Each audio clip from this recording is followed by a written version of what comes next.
Hello everyone, I am doctor Rupali Burde. आज मैं आपको अकाउंट्स ऑफ इंश्योरेंस कंपनीज इस चैप्टर के प्रॉब्लम सॉल्व करने के लिए कौन कौन से लेजर बनाने पड़ती है उसके फॉर्मेट यहाँ पे बताऊंगी। तो फर्स्ट है prescribe form of revenue account under form B. तो इसके तहत हमें फायर और मरीन के दो अकाउंट इस फॉर्म के अंतर्गत बनाने पड़ेंगे।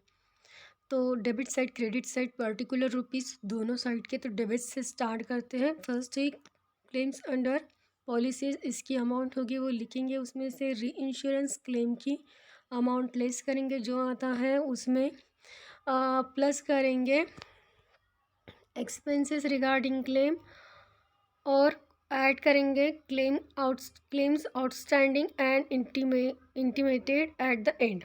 और जो भी हमारी अमाउंट आएगी उसमें से फिर से क्लेम करेंगे, सॉरी माइनस करेंगे या लेस करेंगे claims outstanding and intimated eight the end of previous year. ठीक है, उसके बाद जो भी हमारी अमाउंट बनती है वो बाहर करेंगे। सेकेंड आता है कमीशन।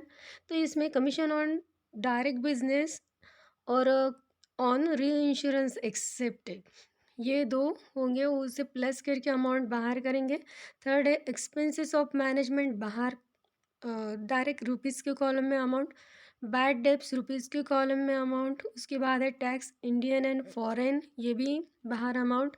अदर एक्सपेंडिचर, ये भी बाहर amount. Profit transfer to profit and loss account, इसकी अमाउंट हम जो भी है वो निकालेंगे। इसके बाद है balance of account at the end of the year show in the, ये है balance sheet reserve for an expired risk being percent of premium income of the year. ये जो भी है, अगर फायर का है तो 50% का आपको मिलेगा और मरीन का है तो पूरा 100% मिलेगा। तो ये हम निकालेंगे। उसके बाद है एडिशनल रिजर्व इफ एनी, जो भी है उसकी अमाउंट लेंगे। सेकेंड यहाँ पे आ जाते हैं अभी क्रेडिट साइड में। इसमें है first balance of account at the beginning of the year, इसमें है रिजर्व फॉर अनएक्सपायर्ड रिस्क और एडिशनल रिजर्व इफ एनी, जो भी है इसमें प्लस करेंगे और बाहर करेंगे, या फिर दोनों की अमाउंट एक साथ बाहर लिख सकते हैं। सेकेंड है प्रीमियम लेस री इंश्योरेंस प्रीमियम। तो प्रीमियम लेस यानी कि उसमें प्रीमियम में से जो भी री इंश्योरेंस है उसे माइनस करके उसमें ऐड करेंगे आउटस्टैंडिंग ऑफ द ईयर और बाहर करेंगे। नेक्स्ट है इंटरेस्ट डिविडेंड एंड रेंट्स, उसमें से माइनस करेंगे इनकम टैक्स और बाहर अमाउंट करेंगे। उसके बाद एक कमीशन ऑन री इंश्योरेंस सीडेड, इसे भी बाहर की कॉलम में, रुपीज़ की कॉलम में लिखेंगे। उसके बाद है other incomes to be specified, इसे बाहर बाहर की कॉलम में लिखेंगे। नेक्स्ट है loss transfer to profit and loss account, ये अगर लॉस आता है तो भी प्रॉफिट एंड लॉस को ट्रांसफ़र करेंगे, प्रॉफिट आता है तो प्रॉफिट भी प्रॉफिट एंड लॉस अकाउंट को ट्रांसफ़र करेंगे। सेकेंड है form B, form of profit and loss account for the year ended, जो भी ईयर होगा उसके सामने लिखना पड़ेगा। ठीक है, इसके भी दो कॉलम, डेबिट के दो कॉलम है पर्टिकुलर रुपीज़ और क्रेडिट के भी दो कॉलम पर्टिकुलर एंड रुपीज़। तो डेबिट से स्टार्ट करते हैं। फर्स्ट है टैक्स की अमाउंट पूरी बाहर करेंगे। सेकेंड है एक्सपेंसेस ऑफ मैनेजमेंट, ब्रैकेट में लिखा है not applicable to any particular business. ठीक है, इसकी अमाउंट भी बाहर करेंगे। थर्ड है लॉस ऑन रियलाइजेशन, तो इसके भी amount, sorry loss on realisation of investment, इसकी अमाउंट बाहर करेंगे। नेक्स्ट है depreciation of investment amount rupees की कॉलम में। Loss transfer from revenue account, जो भी लॉस आ जाता है उसे ट्रांसफ़र करेंगे रेवेन्यू अकाउंट में। नेक्स्ट है अदर एक्सपेंडिचर, उसे भी रुपीज़ के कॉलम में लिखेंगे। उसके बाद है balance of net profit carried to profit and loss appropriation account, अभी अगर नेट प्रॉफिट होता है तो उसे भी हम कैरी फॉरवर्ड करेंगे profit and loss appropriation account में। अभी क्रेडिट में आ जाते हैं, उसमें इंटरेस्ट डिविडेंड एंड रेंट, इसमें से इनकम टैक्स माइनस करेंगे, अमाउंट जो आती है बाहर करेंगे। सेकेंड है प्रॉफिट रियलाइजेशन ऑफ इन्वेस्टमेंट, इसमें अमाउंट बाहर करेंगे। अप्रोप्रिएशन ऑफ इन्वेस्टमेंट, इसकी अमाउंट भी बाहर रुपीज़ की कॉलम में।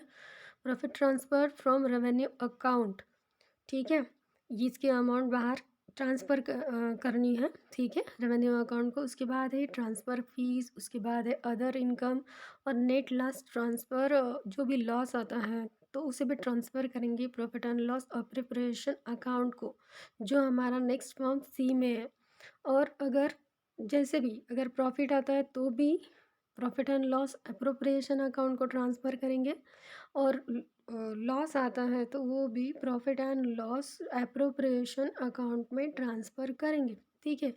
फॉर्म अभी form C, form of profit and loss appropriation account, इसके भी दो साइड, डेबिट की प्रॉफिट पर्टिकुलर और पर्टिकुलर रुपीज़ डेबिट की दो साइड और क्रेडिट की दो साइड पर्टिकुलर रुपीज़। तो अभी डेबिट साइड से स्टार्ट करते हैं। फर्स्ट आइटम है लॉस, ब्रॉट डाउन किया हमने लास्ट ईयर का, या तो लॉस या फिर प्रॉफिट, ठीक है। नेक्स्ट प्रॉफिट होगा तो क्रेडिट साइड में, लॉस होगा तो डेबिट साइड में, ठीक है। नेक्स्ट डेबिट से लॉस फॉर द ईयर बाहर किया है रुपीज़ के कॉलम में, dividend paid during the year rupees के कॉलम में, transfer to any particular funds और अकाउंट्स रुपीज़ के कॉलम में, बैलेंस और profit at end carried to balance sheet. अगर प्रॉफिट आता है तो हम बैलेंस शीट को ट्रांसफ़र करेंगे, ठीक है। नेक्स्ट क्रेडिट में आ जाते हैं। प्रॉफिट हमने प्रॉफिट एंड लॉस अकाउंट से ब्रॉट डाउन किया, ठीक है। Next profit for the year rupees के कॉलम में अमाउंट। थर्ड है balance of loss at the end carried to balance sheet.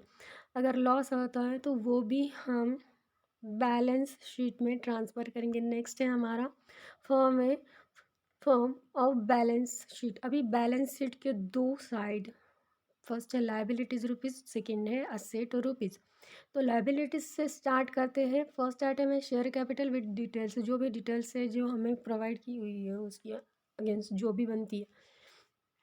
Next है रिजर्व और कंटिजेंसी अकाउंट्स। इसमें आता है reserve fund, investment reserve account, इसकी अमाउंट रुपीज़ के कॉलम में।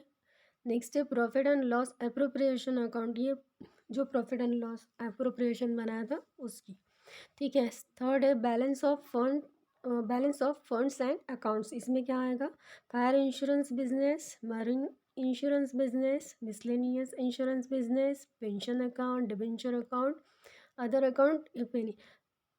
पूरे आइटम की अमाउंट रुपीज़ की कॉलम में। फोर्थ है लोन्स एंड एडवांस, इसमें है bills payable, outstanding claims, annuities due to other persons और bodies, sundry creditors including outstanding expenses, outstanding dividend, outstanding tax, other liabilities and contingent liabilities. पूरी की amount बाहर। ये अभी असेट साइड में आ जाते हैं। फर्स्ट है लोन्स, इसमें आएगा ऑन मॉर्गेज ऑफ प्रॉपर्टी का loan, on stock and shares, on personal securities to subsidiary companies, amount बाहर की है। सेकेंड है इन्वेस्टमेंट, इसमें आ सकता है deposit with RBI, government securities, municipal securities, railway securities, house property holding in subsidiary companies, free hold and lease hold grant, पूरी amount बाहर। उसके बाद है third agent balance, outstanding premium, interest dividend and rent outstanding, amount rupees के column में। Six है interest dividends and rents accruing but not due, इसकी भी अमाउंट बाहर करेंगे, सॉरी।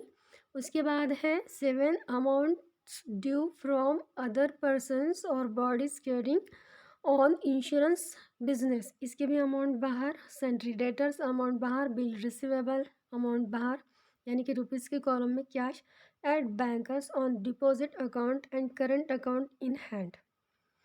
और सेकेंड है at call and short notice, amount rupees की कॉलम में और अदर अकाउंट्स असेट में, इसकी भी अमाउंट बाहर। अभी बैलेंस शीट हमेशा टैली होती है, तो इसका प्रॉब्लम हम नेक्स्ट वीडियो में स्टडी करेंगे।